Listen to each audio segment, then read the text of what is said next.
మనం ఏదైనా ఒక విశ్లేషణ చేసేటప్పుడు ఒక మీడియా ప్లాట్ఫామ్లో దానికి సంబంధించిన సమగ్రమైన ఆధారాలు ఉండి విశ్లేషణ చేసి తదుపరి ఎవరైనా అధికారులు కానివ్వండి, గవర్నమెంట్ కానివ్వండి, ఏదన్నా కోరితే మనం అందించే స్థితిలో జర్నలిస్టులు ఉండాలి. మనం అటువంటిది కొద్ది రోజుల క్రితము 99 టీవీ ఛానల్లో ఒక వార్తా విశ్లేషణ కార్యక్రమంలో పొలిటికల్ ఎడిటర్గా ఉన్న పత్రి వాసుదేవన్ గారు ఒక విశ్లేషణ చేశాడు. ఏంటి, జగన్మోహన్ రెడ్డిని అంతం చేసేందుకు అమెరికా నుంచి 200 మంది షార్ప్ షూటర్స్ దిగారు, నా దగ్గర ఇంటెలిజెన్స్ రిపోర్ట్ ఉంది, వాళ్ళతో పాటు తెలంగాణ ఆంధ్రప్రదేశ్కి సంబంధించిన కొంతమంది వ్యక్తులు కూడా ఉన్నారనేసి ఒక విశ్లేషణ చేశాడు. అంటే జగన్ భద్రతను ప్రభుత్వం పట్టించుకోవటం లేదనే విధంగా ఆ విశ్లేషణ కొనసాగింది.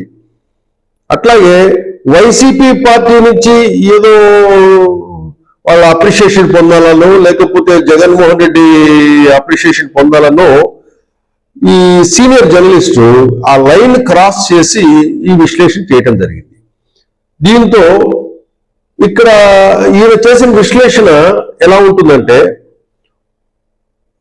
ఆంధ్రప్రదేశ్ ఇంటెలిజెన్స్ వ్యవస్థను పనిచేయడం లేదన్నట్లు, పోలీసు వ్యవస్థ సరిగా పనిచేయడం లేదు, 200 మంది షార్ప్ షూటర్స్ దిగితే వాళ్ళకే తెలియలేదు, నాకు తెలిసింది, అందుకు నేను చెప్తున్నాను అన్నట్లుగా ఆయన చెప్పుకుంటూ వెళ్ళాడు. దీంతో పోలీసుల పనితీరు మీద కూడా అండ్ గవర్నమెంట్ అడ్మినిస్ట్రేషన్ మీద కూడా అదొక పత్రి వాసుదేవన్ ఒక విమర్శించినట్లుగా దాన్ని డిఫెన్స్ లో పడేశాడు. అంటే ప్రభుత్వ పాలన సరిగా లేదన్నట్లుగా చెప్పినట్లే అవుతుంది. దీంతో పోలీసులు ఏం చేశారంటే కేసు నమోదు చేసి 41A నోటీసులు ఇచ్చారు. దాంతో ఆయన ఆ పోలీసులు కేసుకు వాటికి కొద్దిగా భయపడేసి ఆయన అజ్ఞాతంలో ఉండడం జరిగింది. దానికి సంబంధించి 99 టీవీ యాజమాన్యం కూడా అతన్ని పొలిటికల్ ఎడిటర్ గా ఆ సంస్థ నుంచి టర్మినేట్ చేస్తున్నట్లు కూడా లెటర్ కూడా ఇచ్చేశారు. ఇటువంటివి గతంలో అంటే ఫస్ట్ ఇది పోలీసు జర్నలిస్ట్ కి ఒక మీడియా ఛానల్ జర్నలిస్ట్ కి ఒక సీనియర్ జర్నలిస్ట్ కి ఏపీ ప్రభుత్వం ఏర్పడినప్పటి నుంచి కేసు నమోదు చేసి 41A నోటీస్ ఇచ్చి విచారణకు రమ్మని కోవడం ఇది ఫస్ట్ కేసుగా భావించాలి. అంటే గత ప్రభుత్వంలో జగన్మోహన్ రెడ్డి ప్రభుత్వం ఏర్పడగానే కొన్ని 10ల సంఖ్యలో జర్నలిస్టులందరి మీద కూడా కేసులు పెట్టారు, యూట్యూబ్ ఛానల్స్ మీద కేసులు పెట్టారు, చాలా నానా రకంగా చేశారు.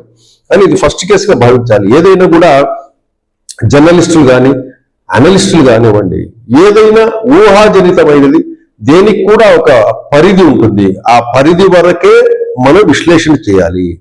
ప్రభుత్వాలను డిఫెన్స్ పడడంలో ప్రభుత్వ పనితీరును ఫెయిల్ అన్నట్లుగా మనము ఈ అసత్య కథనాలను ఎప్పుడైతే మనము విశ్లేషణలు చేస్తామో అప్పుడు ఇటువంటి సమస్యలు వస్తాయి. చూసారా, అమెరికా నుంచి 200 మంది షార్ప్ షూటర్స్ వచ్చారు, నా దగ్గర ఇంటెలిజెన్స్ రిపోర్ట్ ఉంది అని కూడా చెప్పడం జరిగింది. దీంతో పోలీసులు అలర్ట్ అయ్యారు. అంటే ఇంటెలిజెన్స్ వ్యవస్థ ఫెయిల్ అయినట్లే భావించాలి మనం.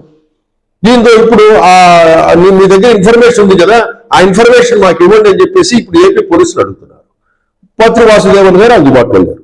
ఏమైనా కూడా సీనియర్ జర్నలిస్టులు కానివ్వండి, ఇప్పుడు కొత్తగా వచ్చిన వాళ్ళు కానివ్వండి, ఏదైనా విశ్లేషణ చేసే ముందు అది అవతల వాళ్ళకి ఒక ఇన్ఫర్మేటివ్ గా ఉండాలి, వాళ్ళకి ఒక సమాచారాన్ని అందించే విధంగా ఉండాలి, ఒక అలర్ట్ ఇచ్చే విధంగా ఉండాలి.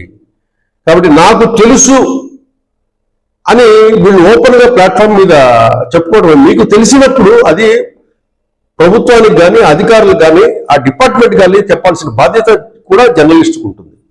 కానీ అది సెన్సేషన్ కోసం మనం అది పాటించడం లేదు. చాలా మంది కూడా పాటించకుండా ఏం చేస్తున్నారంటే సెన్సేషన్ కోసము, వ్యూస్ కోసము, వైరల్ అయిపోయేదానికి ఇవన్నీ కూడా ఇట్లాంటి విశ్లేషణలు చేసుకుంటూ వస్తున్నారు, ఇబ్బందుల్లో పడుతున్నారు. కాబట్టి ఎవరు కూడా ప్రభుత్వాలని ప్రభుత్వ వ్యవస్థలతో ఆడుకోవడం మానాలి. ప్రభుత్వ వ్యవస్థల్లో పనితీరును ఏ విధంగా మెరుగుపరుచుకోవాలో చెప్పాలి. కానీ నీ ఫెయిల్యూర్ ఇది అని చెప్పేసి వాళ్ళను డిఫెన్స్ లో నెట్టి మనం ఏదంటే అది దుష్ప్రచారం చేస్తే కనుక అది తిరిగి అది మనకే కేసు రూపంలో రివర్స్ అయ్యే ప్రమాదం ఉంటుంది. కాబట్టి మంచి జర్నలిస్ట్ అయిన పత్రి వాసుదేవన్ గారు కూడా మంచి విశ్లేషకుడు, సీనియర్ జర్నలిస్టు, మంచి అవగాహన ఉన్నవాడు. కానీ ఏదైతే ఒక చిన్న మిస్టేక్ తనని ఒంటరివాణ్ణి చేసింది. ఇప్పుడు పోలీస్ కేసు ఎదుర్కోవాల్సి ఉంటుంది, హైదరాబాద్ నుంచి విజయవాడకు అటెండ్ కావాల్సి ఉంటుంది. కాబట్టి భవిష్యత్తులో ఇటువంటి పునరావృతం కాకుండా జర్నలిస్టులు, మీడియా సంస్థలు వీళ్ళందరూ కూడా కొన్ని జాగ్రత్తలు తీసుకుంటే మంచిది.